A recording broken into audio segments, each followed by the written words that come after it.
امرتسر میں مسجد میرے گھر سے 10 کلومیٹر دور ہے، کیا اعتکاف گھر پر کر لوں؟ ان کا سوال یہ ہے کہ مسجد امرتسر میں گھر سے 10 کلومیٹر دور ہے، کہ اعتکاف گھر پہ کر لوں؟ نہیں بھائی، قرآن کی آیت یہ ہے کہ اعتکاف مسجد میں ہوگا، تو اس لیے آپ مسجد شفٹ ہو جائیں اور آس پاس کے کسی ہوٹل سے کھانا باندھ لیں، یا آپ کے والد یا بھائی اگر اسکوٹر پہ روز آپ کو کھانا دے کے آ سکیں شہری ساتھ میں تو چلے گا، نہیں تو آپ کسی ہوٹل سے باندھ لیں اگر آپ کو اعتکاف کرنا ہے، لیکن ہوگا مسجد میں، آپ گھر میں اعتکاف نہیں کر سکتے۔ عورتوں کو بھی علماء دین نے شر سے بچنے کے لیے گھر کی اجازت دے دی، ویسے عورتوں کو بھی جو مسجد نبوی میں ہی اعتکاف کرتی تھیں، حضور اکرم صلی اللہ علیہ وسلم کی جو ازواج مطہرات تھیں جو اور صحابیات تھیں، تو وہ مسجدوں میں اعتکاف کرتی تھی۔ پہلے جگہیں بنتی تھی عورتوں کی الگ، مردوں کی الگ، اب کیونکہ جگہ ہی نہیں بنتی تو اس لیے مرد تو نبھا لیتے ہیں جیسے کیسے مسجد میں پردہ وردہ ڈال کے، تو پہلے تو مسجد میں معتکف لوگوں کے لیے جگہیں بنتی تھی، تو اس لیے اگر آپ کو اعتکاف کرنی ہے میرے بھائی، تو جو حکم ہے جس طرح سے اسی طرح سے، ہم نے اپنی نہیں چلانی، جتنا رسول اللہ اور اللہ نے بتا دیا ہمیں بس اتنا ہی ہمارا معاملہ ہے، تو اس لیے آپ اعتکاف جو ہے، اب آپ یہ دیکھیں نا کہ آپ فجر کے 4 فرض آپ پڑھنے لگیں کہ تو دین ہے بھائی، قرآن ہی تو پڑھا جا رہا فجر میں، تو ہونے گا نہیں، کیونکہ نبی اکرم صلی اللہ علیہ وسلم 2 فرض بتائے گئے، تو اس لیے دین اتنا ہے جتنا رسول اللہ نے بتایا، اور اللہ نے جو حکم دیا قرآن میں سورہ بقرہ میں جو آیتیں ہیں 228 سے 232 کے بیچ میں اس کا ذکر ہے کہ جو معتکف ہوں وہ مسجد میں اعتکاف کریں۔ اچھا، 2 اشرے کا، 1 اشرے کا، 3 اشرے کا اعتکاف ہوتا ہے، وہ تو ثابت ہے حدیثوں سے۔ اگر کوئی انسان اپنی ثواب کی نیت سے 3 راتوں کا یا 1 رات کا یا 5 رات کا اعتکاف کرنا چاہے تو ایسے بھی ہو سکتا ہے؟ ان کا سوال یہ ہے کوئی اگر 3 رات کا 2 رات کا اعتکاف کرنا چاہے تو ہو سکتا ہے، بالکل بھائی، نفلی اعتکاف ہوگا۔ سنت اعتکاف تو آخری عشرے کے 10 دن کا ہے جو نبی اکرم صلی اللہ علیہ وسلم کرتے تھے، باقی تو ہر چیز کے ساتھ حضور کی نفل جڑی ہوئی ہے، تو اگر آپ نفل اعتکاف کرنا چاہتے ہیں تو آپ مسجد میں گھستے بھی نیت کر لیں کہ میں 1 گھنٹے مسجد میں بیٹھوں گا، میرا اعتکاف کی نیت کر رہا تو وہ بھی اعتکاف ہے آپ کا۔ ایک بھائی کا سوال ہے، پیشاب نکلتا رہتا ہے، وضو کیسے کریں اور نماز کیسے پڑھیں؟ ان کا سوال یہ پیشاب نکلتا رہتا ہے، وضو کیسے کریں، نماز کیسے پڑھیں؟ بھائی اسی حالت میں پڑھیں۔ آپ خوش نصیب ہیں کہ اللہ نے آپ کو آزمارا کہ یہ دیکھ رہا ہے کہ اسے میں نے بیماری دی ہے، نماز پڑھتا نہیں پڑھتا، آپ تو معذور ہیں، اور آپ جو ہیں وہ یہ ایسے لوگ جو ہیں نا وہ شریعت میں معذور کہلاتے ہیں کہ اگر وہ ایک وضو کر لیں اس کے بعد پیشاب نکلتا بھی رہے تو ان کی نماز ہو جائے گی، جیسے بہت سے لوگوں کو گیس بنتی رہتی ہے، بہت سے لوگوں کی لیٹرین کی تھیلی لگی رہتی ہے، لیکن نماز کسی حالت میں معاف نہیں ہے، تو آپ اسی حالت میں وضو کریں اور نماز پڑھ دیں، اگلی نماز کا پھر وضو کریں، چاہے آپ کا پیشاب نکلتا رہے، انشاءاللہ اللہ ہی جو ہے وہ نماز لینے والا ہے اور اللہ ہی بیماری دینے والا ہے۔ اچھا، اگر کسی کی وضو بالکل وضو کرتے ہی جو ہے ضائع ہو گئی، ٹوٹ گئی گیس آنے کی وجہ سے یا کسی اور وجہ سے، تو اس کے بعد میں اگر وہ دوبارہ وضو کرتا ہے، حالانکہ ابھی تک اس کے اعضاء جوں کے توں ہیں بالکل ٹھیک ہے، تو ہر اعضاء کو ایک باری میں پورا کرنے کے بعد بھی کیا اپنی پوری کر سکتا ہے؟ 3 بار کرنا لازم ہے؟ ان کا سوال یہ ہے کہ وضو ٹوٹ گئی اگر وضو کرنے کے فوراً بعد تو دوبارہ کیا وضو کرتے ہوئے 3 بار ہی دھوئے یا ایک بار ہی دھو لے؟ بھائی نبی سے 1 بار بھی ثابت ہے دھونا، اعضاء کو 2 بار بھی اور 3 بار بھی، تو اس لیے اگر 1 بار بھی دھو لے کیونکہ پہلے سے جو ہے تری ہے جسم پہ تو وہ انشاءاللہ وضو ہو جائے گا اس کا۔ ایک بھائی کا سوال ہے، گونگی یا بچوں کا نکاح کرنا ہو تو کیسے کریں؟ ان کا سوال یہ ہے گونگا گونگی یا بچوں کا نکاح کرنا ہو تو کیسے کریں؟ بھائی اگر وہ سنتے ہیں گونگا گونگی تو وہ اشارے سے آپ کو اجازت دے دیں گے، اور اگر ایسا بھی نہیں ہوتا، بہت سے لوگ جو ہیں پیدائش گونگے بہرے ہوتے ہیں، ان کی شادی آپس میں اسی لیے کرائی دی جاتی ہیں کہ ان کی خواہشیں تو ہوتی ہیں، اسی طرح بچوں کا بھی نکاح اسلام میں ہے، تو اگر ایسا ہو تو ان کے ولی حجاب و قبول کریں گے، لڑکی کا باپ بیٹھ جائے گا، لڑکے کا باپ بیٹھ جائے گا، قاضی صاحب ان سے حجاب و قبول کرائیں گے، بھائی آپ کی بیٹی میں نے اتنے مہر کے عوض میں ان کے بیٹے کو دیا، آپ کو منظور ہے، بس وہ حجاب و قبول کر لیں گے، نکاح ہو جائے گا۔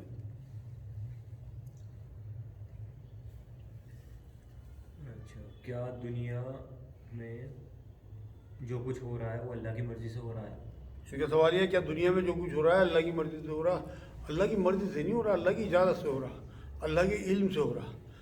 اب کوئی اگر زنا کرے گا کوئی اللہ کی مرضی سے تھوڑی ہو رہا، اللہ نے آپ کو یہاں چھوٹ دے دی، اجازت دے دی کہ جو مرضی کرو، آپ اگر زنا کرو گے تو آپ کو موت نہیں آنے گی اس وقت، لیکن اللہ آخرت میں آپ کو ضرور پکڑے گا، کیونکہ سورہ زمر میں اللہ نے کہا کہ تم اگر نیکی کرو گے تو میں تم سے راضی ہوں، اگر تم بدی کرو گے تو کر لو لیکن میں راضی نہیں ہوں، سورہ زمر آیت 4 ہے، تو آپ جو ہے وہ یہ سمجھ لیں کہ دنیا میں جو کچھ بھی ہو رہا نا اللہ کو پتہ سارا ہے، اور اللہ نے چھوٹ بھی دے رکھی، لیکن اللہ کی وجہ سے نہیں ہو رہا کہ اللہ نے حکم دے رکھا ہو معاذ اللہ برائیاں کرنے کا، لیکن ہو رہا سب اللہ کی اجازت سے۔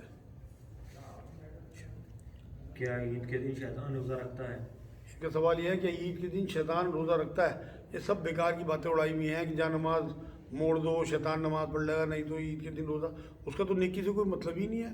یہ پتہ نہیں کہاں سے لیا ہے لوگ کہ عید کے دن روزہ رکھتا ہے، کوئی اس طرح کا معاملہ نہیں ہے۔ اچھا، جیسے قرآن میں اللہ تعالیٰ ہے کہ وہ اللہ تعالیٰ تمام مشارق اور مغارب کا مالک ہے، تو لیکن مشرق اور مغرب تو صرف ایک ہی ہے۔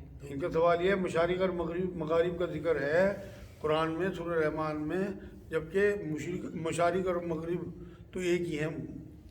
مشرق اور مغرب تو بھائی ایک نہیں ہے، مشرق اور مغرب۔ آپ یہ دیکھیں کہ سورج ڈوبتا کہاں ہے، نکلتا کہاں سے ہے، دو ہی دو ہیں جن کا ذکر اللہ نے قرآن میں کہا ثابت کرنے کے لیے اس بات کو۔ اور یہ بھی بتایا گیا حدیث میں کہ قیامت والے دن وہ جو ہے دوسری طرف سے نکلے گا سورج، جو آج نکلتا ہے جدھر سے، اس لیے دو دو ہی ہیں، وہ صحیح ہے، حق ہے قرآن کی۔ کیا فطرانہ بے روزگار پر بھی ہے یا کسے دے؟ ان کا سوال یہ ہے کیا فطرانہ بے روزگار پہ بھی ہے اور فطرانہ کسے دیں؟ بھائی بے روزے دار پہ بھی ہے فطرانہ بالکل، اور تمام گھر کے فردوں پہ ہے، جب بچوں پہ ہے۔ اگر ایک دن پہلے بھی بچہ پیدا ہوا ہے عید سے تو اس کا بھی فطرانہ دینا ہے، اور دینا کسے ہے؟ جو مستحق ہوں۔ اس میں کوئی یہ ضروری نہیں ہے کہ آپ جنہیں زکوٰۃ دے رہے ہو نہیں، بلکہ جو بھی مستحق آپ کو مل جائے فطرانہ آپ اسے دے سکتے ہیں، جن کی عید جو ہے اچھی نہ ہو رہی ہو دیکھ بھال کے ان لوگوں کو۔ یہ نہیں کہ آپ مدرسے والوں کی رسیدیں جو ہیں ان میں آپ فطرانے کے پیسے جمع کرا دیں، بلکہ ڈھونڈ کے، اسی لیے میں نے پچھلی بار شاید آپ کو بتایا تھا کہ 2-3 دن پہلے نکلیں اور فطرانہ اپنا آپ ادا کریں، جس سے کہ آپ کا فطرانہ ادا ہو جائے۔ اور فطرانے کی بہت بڑی بات یہ ہے کہ اس سے آپ کی جو روزوں کی لرزشیں ہیں، کوتاہیاں ہیں، وہ اللہ معاف کر دیتا ہے، دور کر دیتا ہے، اسی لیے فطرانہ رکھا گیا۔ یہ نبی کی حدیث سے ثابت ہے بات۔ معاشرے میں تو یہی بات پھیلائی ہوئی ہے کہ نماز سے پہلے دینا، اور اسی وجہ سے بہت سارے لوگ بھول بھی جاتے ہیں، اس کا کوئی کفارہ بھی ہے؟ ان کا سوال یہ ہے معاشرے میں یہ بات پھیلی ہوئی ہے کہ عید سے پہلے دینا ہے نماز سے، اس لیے بہت سے لوگ بھول بھی جاتے ہیں۔ بھائی ہم تو اسی لیے انہی کروتیوں کو تو دور کرنے کے لیے بیٹھے، صحابہ کرام کی بات بتا رہا میں تو، کہ وہ 2-3 دن پہلے دے دیتے تھے، تو ہمیں تو حضور اور ان کے صحابہ کی بات دیکھنی ہے نا۔ یہ کیا کہہ رہے ہیں لوگ یہاں کے معاشرے کے، یہ کس طرح انہوں نے چیزیں اڑا دی ہیں تو ہمیں نہیں پتہ۔ اس میں بہت بڑا معاملہ جو ہے نا، یہ پورا گروہ ہے اس معاملے میں، کیونکہ پھر وہ رسیدیں لیے پھرتے ہیں۔ اس ٹائم آپ دیکھو کس طرح انہیں لگتی ہی نہیں، انہیں فطرانہ لگ رہا کوئی اس طرح سے جو رسیدیں لیے پھر رہے، بلکہ جو مستحق ہیں ان کے گھروں میں ان کی عید کراؤ یار۔ تو ہمارے ہاں تو بس یہ سوچ لیا کہ 2.25 کلو یا 2.25 کلو گیہوں دے دیا اور ہم نچیت ہو گئے۔ اپنی حیثیت کے حساب سے فطرانہ ہے، اچھے سے اچھا فطرانہ دیں۔ آپ یہ دیکھیے کہ آپ چاہتے ہو نہیں چاہتے آپ کے روزے اللہ تک پہنچے، 30 روزے آپ کے لٹک رہے ہیں، اور فطرانے سے وہ سیدھے اللہ کے ہاں پہنچ رہے راکٹ کی طرح سے، تو آپ کے لیے تو بہت آسان سودا ہے، اچھے سے اچھا دے فطرانہ، جس سے کہ روزے آپ کے قبول ہو جائیں۔ اچھا، معاشرے کے اندر ایک عوام الناس کے اندر کچھ باتیں پھیلی ہوئی ہوتی ہیں، جیسے آپ نے ذکر کیا کہ فطرانہ نماز سے پہلے دینے کی افواہ اڑی ہوئی ہے کہ اس کو نماز سے تھوڑی دیر پہلے دو۔ اسی طریقے سے جب مدرسے میں جاتے ہیں، علماء کرام کے پاس جاتے ہیں، میں اپنے علماء کی بات کر رہا یا دوسرے مکتبہ فکر والے ان کے پاس جائیں گے تو وہ کہتے ہیں کہ ہمارا اس سے لینا دینا نہیں ہے، ہم نے یہ باتیں نہیں اڑائی۔ جیسے مثلاً روزہ کھولنے کے بارے میں ان سے کہتے ہیں جا کے کہ 4-5 منٹ بعد آپ اعلان کرتے ہیں، ایسا کیوں کرتے ہیں؟ احتیاط اگر آپ کو کرنی ہے منٹ بعد، وہ کہتے ہیں بھائی ہم نے تو کہا ہی نہیں، آپ جنتری میں وقت دیکھو اور 1 منٹ بعد وہ روزہ کھول لو، ہمارا تو کہنا یہ ہے۔ اب مثلاً کہ ہم نے کب تعارف دین کے بارے میں کہ گدھوں کی طرح آپ اپنے ہاتھ ہلاؤ، ہم نے تو کبھی بھی نہیں کہی یہ بات ہے، عوام الناس میں مشہور ہے یہ بات۔ تو کیا یہ ذمہ داریاں، یہ باتیں ان کے اوپر بھی عائد ہوں گی اور اللہ رب العزت ذمہ داروں سے بھی سوال کرے گا اس چیز کے بارے میں؟ ان کا سوال یہ ہے کہ اللہ رب العزت جو کروتیاں پھیلی ہوئی ہیں معاشرے میں، ان کا سوال ذمہ داروں سے کرے گا؟ بالکل کرے گا بھائی، ان کے ہاتھ میں ممبر ہے، یہ ہر جمعے کے خطبے میں ان چیزوں کو دور کر سکتے ہیں۔ جیسے ہم بیٹھے ہوئے یہاں بتا رہے ہیں نا، ان کی ذمہ داری ہے کہ جمعے کے خطبے میں ان کے پاس جو ہے مائک ہوتا ہے اور آدھا گھنٹہ کا خطبہ دیں، اس میں اس طرح کی چیزوں کو کہ بھائی یہ سب بدعتیں اور بیکار کی باتیں لوگوں نے اڑائی ہوئی ہیں، اس طرح کا کوئی معاملہ دین میں نہیں ہے۔ دیکھو آپ ایک ہی ہفتے میں نا اگر دور ہو جائیں کافی چیزیں، ہر ہفتے یہ کریں، نوٹ کریں انہیں پوائنٹوں کو، دیکھو اخلاص چاہیے، اخلاص۔ لبے لباب یہ کہ ان چیزوں کے پیچھے انہیں کا ہاتھ ہی نہیں، یہ تو میں نہیں کہہ سکتا ان کی نیت و شک نہیں کہہ سکتا، ان کا ہاتھ ہے نہیں، تم مجھے بتا رہے۔ مطلب میرا مقصد یہ ہے کہ یہ ذمہ داری سے بچ نہیں سکتے، کہ جب انہیں پتہ لگ گیا کہ یہ برائیاں معاشرے میں پھیلی ہوئی ہیں تو تو پھر ان برائیوں کو دور کرانا ان کی ذمہ داری ہے، کیونکہ اللہ نے انہیں ممبر دے رکھا، تو اس لیے یہ پکڑے جائیں گے سارے کے سارے، میں کروں گا میں بھی پکڑا جاؤں گا، مطلب سبھی ہیں اس میں ہم۔ ایک بہن کا سوال ہے، ان کے شوہر ان کو بلاتے ہیں، ان کا دل نہیں کرتا، وہ ناراض رہتے ہیں، کیا کروں؟ ان کا سوال یہ ہے کہ شوہر پاس بلاتے ہیں، دل نہیں کرتا اور ناراض رہتے ہیں، کیا کروں؟ آپ کو اپنے اوپر جبر کرنا پڑے گا میری بیٹی، آپ کی ذمہ داری ہے اپنے ہسبینڈ کو حرام سے بچانا۔ دیکھو نبی اکرم صلی اللہ علیہ وسلم ایک بار معاذ بن جبل رضی اللہ تعالیٰ عنہ جو باہر سے آئے تو آ کے انہوں نے حضور اکرم صلی اللہ علیہ وسلم کو تعظیمی سجدہ کرنا چاہا، تو نبی اکرم صلی اللہ علیہ وسلم نے روک دیا کہ یہ کیا کر رہے ہیں؟ کہ حضور میں نے وہاں دیکھا کہ لوگ اپنے قبیلے کے پادریوں کو سجدے کرتے ہیں، میری بھی طبیعت چاہیے کہ میں اپنے سردار کو سجدہ کروں۔ حضور نے نہ، میری شریعت میں تعظیمی سجدہ حرام ہے، اگر میں سجدے کا حکم دے سکتا تو کسی عورت کو دیتا، اپنے مرد کو سجدہ کرے۔ تو آپ یہ سمجھ لیں، ایک حدیث میں یہ بھی کہا نبی اکرم صلی اللہ علیہ وسلم نے کہ اللہ کی رضا جو ہے اس کی عورت کی شوہر کی رضا میں ہے۔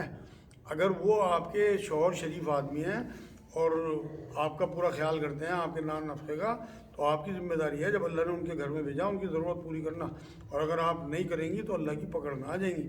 اس لیے میری بیٹی اپنے ہسبینڈ کو حرام سے بچانے کے لیے انہیں اتنا حلال کھلاؤ کہ وہ حرام کی طرف جائیں نہ، آپ کی طبیعت ہو نہ ہو۔ بہت سے الگ الگ مزاج رکھی ہے اللہ نے، پھر بھی آپ کو ان کے پاس لگنا ہے اور ان کی طبیعت بھی خوش کرنی ہے، اور یہ ظاہر کرنا ہے کہ آپ کی بھی طبیعت چاہ رہی ہے، یہ نہ ظاہر کرنا ہے کہ آپ بالکل ٹھنڈی طریقے سے پڑی رہیں، اور اس طرح سے بھی مرد جو ہے وہ دوسری عورتوں کی طرف مائل ہوتا ہے۔ کیا ڈاکٹر اسرار احمد کی پیشن گوئیاں صحیح ہو رہی ہیں؟ ان کا سوال ہے کیا ڈاکٹر اسرار احمد کی پیشن گوئی صحیح ہوئی؟ نہیں بھائی، میں تو نہیں مانتا اس بات کو، حالانکہ میرے استاد ہیں وہ، اور میں نے پہلے بھی شاید یہ بات بتائی تھی آپ کو کہ ان کی بہت ساری باتوں سے مجھے اتفاق ہی نہیں ہے، بہت ساری باتیں ان کی ٹھیک ہو رہی ہیں، وہ مطلب ان کی تاریخ پہ نظر تھی، اور بہت ساری باتیں ان کی ایسی نکلی ہیں کہ جو ٹھیک نکلی، لیکن آگے کافی انہوں نے باتیں کر رکھی، تو مجھے تو نہیں یقین ہے، مجھے تو اپنے اللہ اس کے رسول پہ یقین ہے۔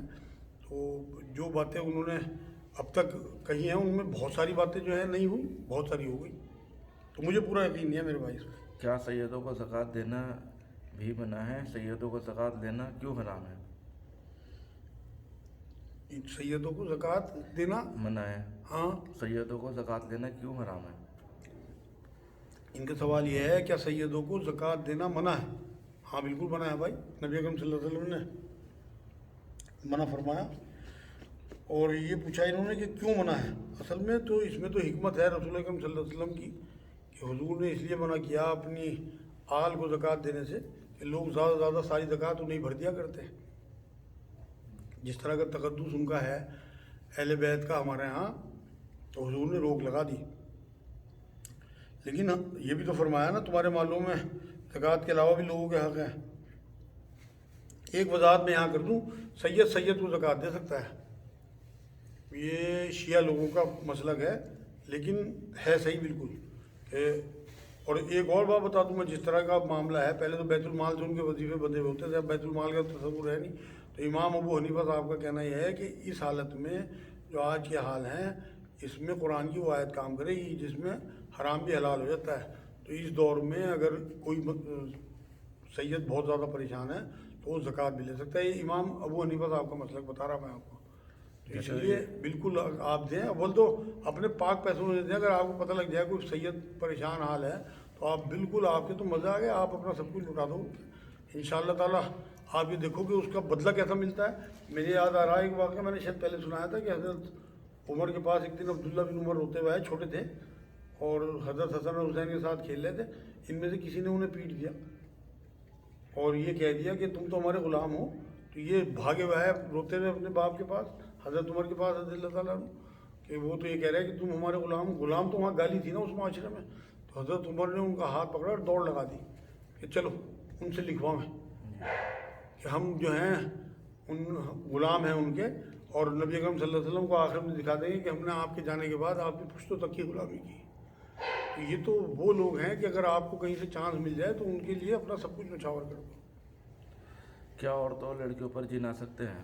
اس کا سوال یہ کیا عورتوں اور لڑکیوں پہ جن آ سکتے ہیں؟ بالکل آ سکتے ہیں بھائی، مردوں پہ بھی آ سکتے ہیں جن، تو جن حق ہیں، لیکن کوئی ریئری کیس ہوتے ہیں، زیادہ تر ڈرامہ کرتے ہیں، ڈرامے جو کرتے ہیں نا ان کا تو علاج ہے لٹ، ورنہ باقی اور علاج ہیں تو جو آپ قرآن کی آیتوں سے علاج ہوتا ہے، اور دم کریں، نبی اکرم صلی اللہ علیہ وسلم جو ہے وہ بعد کے تینوں قل آیت الکرسی بتا کے گئے. سورہ فاتحہ کا دم جو ہے وہ ایک قبیلے میں جو ایک نے کیا تھا, بکری ملی تھی انہیں بھی بکری 30. تو وہ سارا کچھ ہے جو نبی اکرم صلی اللہ علیہ وسلم سے ثابت ہے. تو علاج تو ہے, جیسے بیماری آ جاتی ہے ایسے ہی جنات کا بھی. اور یہ ثابت قرآن کی نص سے بھی ہے. قرآن میں اللہ نے کہا ایک جگہ کہ سود خور جو ہے نا وہ قیامت میں ایسے کھڑے ہوں گے جیسے انہیں کسی جن نے چھو کے ختم کر دیا ہو. شاید وہ آیت آپ لوگوں کے یاد آ جائے. قرآن کی ایک آیت ہے یہ کہ سود خور ایسے کھڑے ہوں گے قیامت میں جیسے پاگل ہوتا ہے کوئی, خپتی ہوتا ہے. یہی حال میں نے دیکھا اسٹاک مارکیٹ میں لوگوں کا. آپ نے دیکھا ہوگا کبھی کیمرہ ان میں فلم اسٹاک مارکیٹ کی, باولوں کی طرح چیختے ہیں وہاں لوگ جیسے انہیں کسی جن نے چھو کے ختم کر دیا. کیا دم کرنے کے پیسے لینا جائز ہے؟ ہیں دم کرنے کے پیسے لینا جائز ہے؟ ان کا سوال یہ ہے کہ دم کرنے کے پیسے لینا جائز ہے. بالکل جائز ہے بھائی. میں تو بتایا تو آپ کو ابھی کہ جب ایک قبیلہ تھا, کون سا بھی تھے وہ, خیر میرے نام تو یاد نہیں آ رہا, وہ تو وہاں سے گزر ہوا ان کا سفر میں. تو انہوں نے قبیلے کے پاس پہنچے, ان سے کہا کہ ہماری مہمان نوازی کرو. تو انہوں نے مہمان نوازی نہیں کی تو یہ چل دیے. اتنے میں پیچھے سے بھاگی ہوئی ایک لڑکی آئی, ان کے سردار کو سانپ نے کاٹ لیا. تو انہوں نے بھائی تم نے ہماری مہمان نوازی نہیں کری, اب تو معاملہ طے ہوگا. تو 30 بکریوں پہ معاملہ طے ہوا اور انہوں نے دم کیا سورہ فاتحہ کا اندازے سے, اور اس کے بعد وہ شفا یاب ہو گیا. 30 بکری لے کے انہوں نے کہا ایک بھی بکری ذبح نہیں کریں گے, نبی اکرم صلی اللہ علیہ وسلم کی بارگاہ میں جائیں گے. وہاں جا کے حضور کو پیش کی بکری ہے اور بتایا کہ اس طرح ہم نے سورہ فاتحہ کا دم کیا اور وہ ٹھیک ہو گیا. تو انہوں نے 30 بکریاں ہمیں یہ دی ہیں. کیا یہ جائز ہے؟ حضور نے تو بہترین تمہاری کمائی ہے جو اللہ کے کلام سے تم نے کمائی, حضور کی حدیث ہے یہ. تو یہ بالکل دم کرنا چاہیے. اسی میں تو اللہ کے رسول صلی اللہ علیہ وسلم نے فرمایا کہ میرا بھی حصہ رکھنا ان میں, اور یہ بھی فرمایا کہ تجھے کیسے اندازہ ہوا کہ سورہ فاتحہ میں شفا ہے. تو انہوں نے جی میں نے اندازے سے کر دیا. پھر جبھی سے تو سورہ فاتحہ کا نام سورہ شفا بھی پڑا.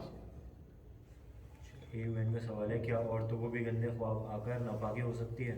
ان کا سوال یہ ہے کیا عورتوں کو بھی گندے خواب آ کے ناپاکی ہو سکتی ہے؟ بالکل ہو سکتی ہے بھائی. ام سلمہ ہماری ماں رضی اللہ تعالیٰ عنہ, انہوں نے ایک بار شرماتے ہوئے نبی اکرم صلی اللہ علیہ وسلم سے یہ سوال کیا.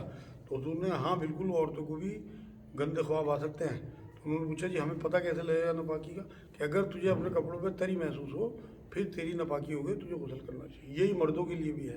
اگر کوئی گندا خواب آیا اور اپنے کپڑوں میں انہیں صبح کو تری محسوس ہو تو احتلام ہو گیا, یا نشان محسوس ہو تو وہ غسل کریں گے. اسی طرح عورتیں بھی, میرے پاس ایسے کیس آتے ہیں تو عورتوں کو بھی, کیونکہ تو شیطان ہے, کسی کو بھی جب ہماری ماں پوچھ رہی, اس سے بڑا تو کوئی مثال ہی نہیں ہو سکتی. کیا حضور نے وصال سے پہلے 7 مشکوں کے پانی سے غسل کیا تھا؟ ان کا سوال ہے کیا حضور نے وصال سے پہلے 7 مشکوں کے پانی سے غسل کیا تھا؟ 7 مشکوں نہیں, 7 کنوؤں کے پانی سے غسل کیا تھا 5-6 دن پہلے نبی اکرم صلی اللہ علیہ وسلم نے. اسی سے تو استدلال کر کے جو ہمارے عامل حضرات ہیں نا, یہ 7 مسجدوں کا پانی منگائیں گے یا 7 کنوؤں کا پانی منگائیں گے وہ, اور اس کی کوئی مطلب حضور نے وضاحت نہیں کی کیوں کیا تھا. حضور کو پتہ ہوگا اس میں کیا شفا. حضور کو اللہ کی طرف سے کوئی اشارہ ہوا, کیونکہ قرآن تو یہ کہتا ہے کہ اپنی طرف سے کچھ نہیں کرتے, اللہ جو چاہتا ہے وہ کرتے ہیں. تو اس ٹائم ان کے لیے کیا افادیت تھی اس میں نبی اکرم صلی اللہ علیہ وسلم کے لیے, یہ تو اللہ اور اس کے رسول ہی کو پتہ ہے. لیکن یہاں لوگوں نے اس سے استدلال کر کے یہاں شروع کر دیا یہ کام کہ 7 مسجدوں, شاید آپ نے سنا ہو 7 مسجدوں کا پانی لیا, یہ وہیں سے لیتے ہیں لوگ. ایک بہن کا سوال ہے, اگر گھر والے شادی کے لیے شادی نہ کرتے ہوں تو کیا لڑکی خود شادی کر سکتی ہے؟ یہ بھی اچھا ہوا تم نے بہن کا سوال کہہ دیا, ورنہ میں تمہارا ہی سمجھ رہا تھا. ان کا سوال یہ ہے کہ کسی بچی کا سوال یہ ہے کہ وہ شادی نہ کرے گھر والے تو کیا خود شادی کر سکتی ہے؟ بالکل کر سکتی ہے بھائی. ولی کی اجازت کی ضرورت ہے, اور اگر ولی اس کا اجازت نہیں دے رہے تو اپنے تایا, چچا, ماموں یا کسی کو بھی ولی بنا کے اور ان سے اپنا بٹھا کے انہیں ولی بنا کے نکاح کرا سکتی ہے. اور کرانا بھی چاہیے. جس طرح کا آج کا ماحول ہے, جس طرح جاب کر رہی لڑکیاں بے پردہ پھر رہی ہیں اور نیٹ کا زمانہ ہے, تو خواہشات ابھرتی ہیں اور حرام کی طرف بچی جاتی ہیں. گھر والوں کو بھی چاہیے جلدی شادی کریں, جب لڑکی کہتے ہیں تو کر دیں. اور اگر گھر والے کوئی بھی تیار نہیں ہوتا نا, نانا, ماموں, چاچا, پھوپھی کے کوئی بھی اگر ولی بننے کو, تو مسلمانوں میں سے کوئی بھی معتبر آدمی, کسی مدرسے کا کوئی عالم ہو, کوئی بڑا وہ ہو, تو اس کے ذریعے اسے ولی بنا کے نکاح کر سکتی ہے. بالکل حرام سے بچنا مقصد ہو. خود کو خواب میں مرا دیکھتا ہوں, کبھی بیوی کو ڈر لگتا ہے, کیا کروں؟ آپ